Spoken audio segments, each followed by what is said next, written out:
Hey everybody, it's Riley with Exotic Aquatic. It's March 12th, 2021. We got a new saltwater shipment in today. Let's go ahead and see what we got in. First off, we got in some beautiful Carpenter Flasher Wrasses. So these guys are a type of Ferry wrasse of the Flasher wrasse family.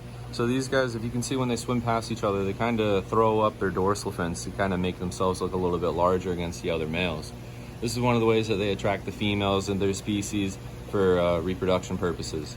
Definitely a beautiful fish. They're very peaceful, very reef safe, and they would be good in anything 55 gallons and above.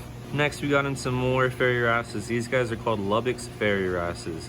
So these guys are also another very reef safe and friendly community fish. They don't need anything larger than a 55 gallon tank, so they'd be great in those size aquariums.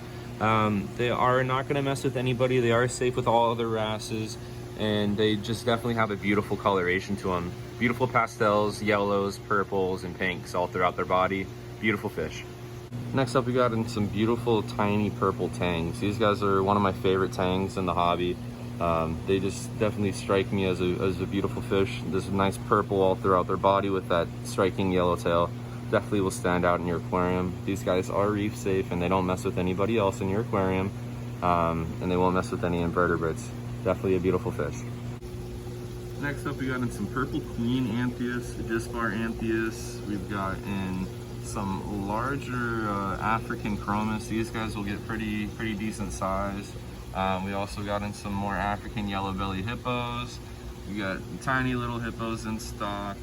Up here, there's also a longnose hawkfish hanging around somewhere. But this is pretty much all of our schooling fish here at the shop. The Anthias, I would suggest feeding them a couple times throughout the day. Definitely a very beautiful fish to have in your aquarium. And lastly, we got in some juvenile Lamarck Angelfish. So these guys are a type of the Genicanthus species of angelfish, so they are reef safe. They do get a little bit larger, roughly around 7 to 8 inches. I kind of have a soft spot for these guys as I do have one in my tank at home. The males, they will get long streamers, which is the type that I have at home. Definitely a great fish to have in a community tank. I want to thank everybody for taking the time to watch this week's video. Please don't forget to subscribe, like, and hit the bell icon to turn on our post notifications. Thank you. Have a great day.